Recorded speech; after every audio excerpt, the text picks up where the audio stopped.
a lot of this information before, but it's valuable to have a reminder. I myself am a professional hypnotherapist and spiritual coach, and I rewatch my own videos because it's so important to have a reminder like this and to be able to hear these words even if you've heard them before. I felt so called to record this video because I host lots of women's groups and women's circles, and it's been a theme over the past few weeks that women in general have just been feeling a little bit more fatigue, a little bit more lethargic, struggling with our energy levels, struggling with our consistency and with our momentum. So I wanted to share some messages that could perhaps help you get back on track and start to feel refreshed and reset in your energy. At any moment, we can create an identity shift. And what this does is it can re-energize us and give us a fresh new slate and a new beginning. So often we like to wait until Monday or wait until the next day in order to actually create a change. But any moment, any second, any time of day is the perfect time to reconnect with yourself, to ground your energy, and to move forward with a fresh slate. I know this is so much easier said than done, but there's actual proven practices that you can use to help you in refreshing and resetting your energy.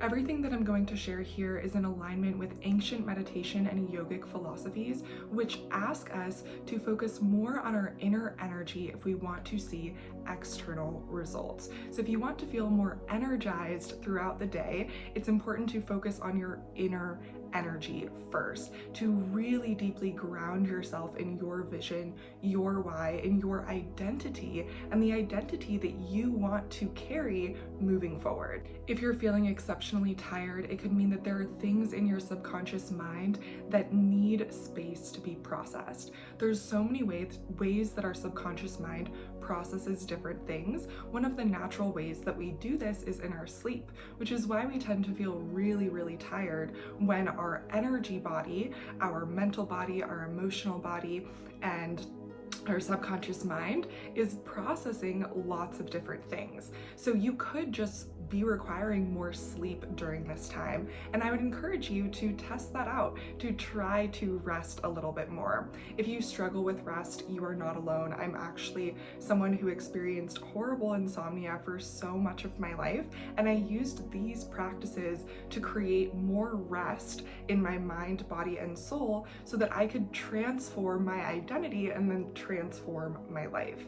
So those practices are yoga nidra practices, meditation practices, and one of my absolute favorite and easiest ways is through journaling. I know that so many people journal in so many different ways, and you could think that just doing a diary entry is not going to create an identity shift, and I agree with you 100%.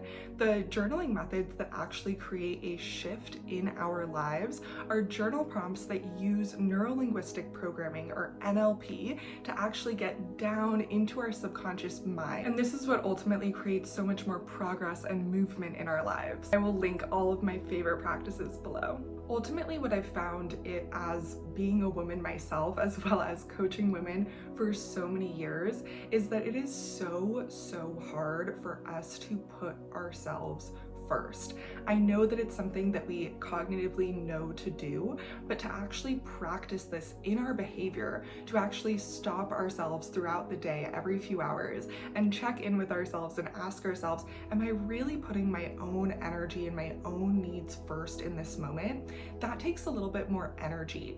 And when we use our energy to prioritize ourself and our inner world, that's where we can actually accomplish a lot more and achieve a lot more and feel a lot more grounded and magnetic in every single thing that we do. But it takes a lifestyle shift, and it's not a big shift. It's a really small shift.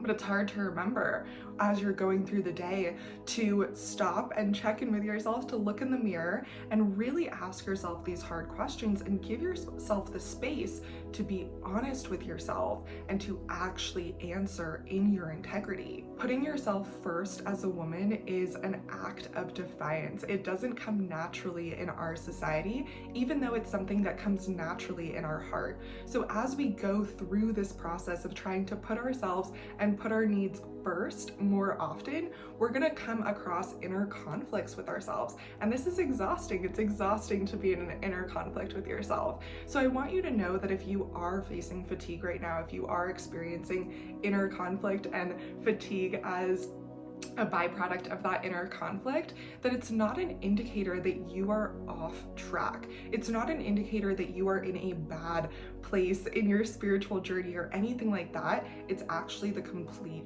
opposite. When we are experiencing these ascension symptoms, is what I like to call them, kind of like baseless symptoms, feeling just so tired out of the blue, having illness symptoms out of the blue, things like this, it means that our body is upgrading. We are upgrading our vibration, our cells, our mind, our body, and our soul, and we're experiencing some spiritual growing pains through that process. So as we can welcome and surrender to these symptoms of our evolution, that's where we can make our evolution feel so much more easier and so much more pleasurable. Now, I know this is some really high level stuff and it's harder to put into practice than it is to talk about. So I encourage you to revisit this video as many times as you need to. I know that I will be too, because it's so important to remind the brain over and over and over that you have permission to put yourself first. You are allowed to put yourself first. And sometimes that can be honoring your anger, honoring your need for validation, honoring your feelings that are uncomfortable. Maybe you have a lot of things to do, but you also really have this intuitive desire to take a nap right now. Like you need to rest, or you need to go work out or go on a walk before doing these things. So sometimes honoring our needs and putting ourselves first is allowing ourselves the permission to do the things that we feel intuitively called to do, and trusting ourselves that that is going to help us in the things that we need, quote unquote, to do in the future.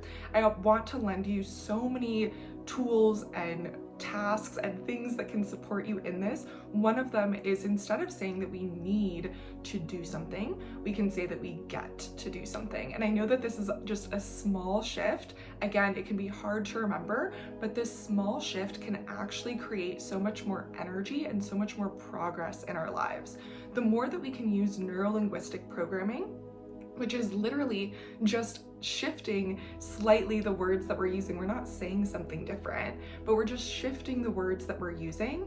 It can create more pleasure and more energy in our lives. So let's say you have a long task list for the day and you're thinking to yourself, oh, I need to get going on this task list. Shift that internal language to, I get to start this task list. And even say that out loud a few times if it's something that's really new for you, and see how that feels. I get to clean up this mess that I didn't make and I didn't plan on cleaning up. I get to do that. And then it's gonna be clean. And I'm gonna feel proud of myself. And just allow yourself to follow these thoughts. I feel like so often when we are growing up as women in society, my personal experience was not having the space to really follow these thoughts, always feeling rushed, always feeling like there's the next task, the next thing that I need to do, the next pressure from the next person, place, or thing. And it's so important as we come home to ourselves as women, as we awaken our divine feminine energy, that we give ourselves that space. It can be giving yourself space in the morning. It can be giving yourself space to be upset, to be angry, to be excited, giving yourself the space to be in your energy. That is really ultimately what gives us so much more energy. Giving yourself this space, putting yourself first, choosing yourself, it really is a choice. And it's a choice that we get to make every single day, not just every morning, but every moment throughout the day, in our behavior, in our rituals, in the way that we talk to ourselves, in the way that we talk to others. And the more that we make that choice, the more of a payoff, the more energy, the more alignment, the more momentum and consistency and pleasure is available to us. So I really encourage you to make that choice.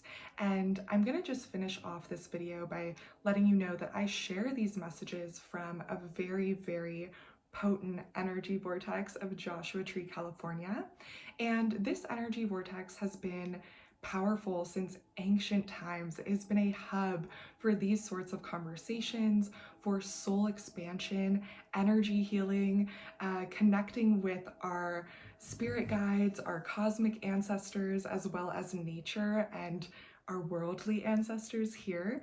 So this is a really, really potent energy, and I invite you to not only receive the messages that I'm sharing here in my words, but also to receive the healing energy of the space. And one of the ways that you can do that is by taking 3 deep breaths and saying out loud or in a whisper, I receive. You can do this a few times if you would like. And I ask that you please comment below if you enjoyed this video. It really does help me and my mission here. If you'd like to stay connected, you can subscribe to our channel as well as subscribe to my email list for free. I'm going to include all of the links for that below.